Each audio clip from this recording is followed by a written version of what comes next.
আজ আপনারা দর্শন করতে চলেছেন শ্রীমন মহাপ্রভুর জন্মস্থান মন্দির।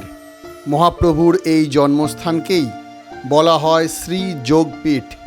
অনেকাংশ ভক্তদের মতে পশ্চিমবঙ্গের নদিয়া জেলার মায়াপুরে ইস্কন চন্দ্রোদয় মন্দির থেকে অনতি দূরে অবস্থিত এই পবিত্র স্থানটিতেই 1486 খ্রিস্টাব্দে আবির্ভূত হয়েছিলেন কলিযুগ পাবন অবতার শ্রীমন মহাপ্রভু।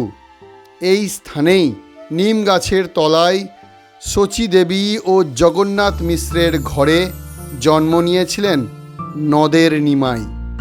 এক সময় এই স্থান গঙ্গার গর্ভে লুপ্ত হয়ে যায়। পরে শ্রীল ভক্তিবিনোদ ঠাকুর বহু অনুসন্ধানের মাধ্যমে পুনরায় আবিষ্কার করেন এই যোগপীঠ। ভক্তদের বিশ্বাস, এই পবিত্র ভূমি থেকেই শুরু হয়েছিল হরিনাম সংকীর্তনের বিশ্বব্যাপী আন্দোলন।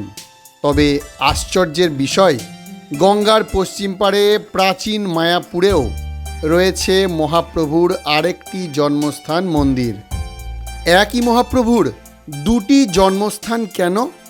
সেই রহস্য জানতে ডেসক্রিপশনে দেওয়া লিঙ্কে ক্লিক করে সম্পূর্ণ ভিডিওটি অবশ্যই দর্শন করুন।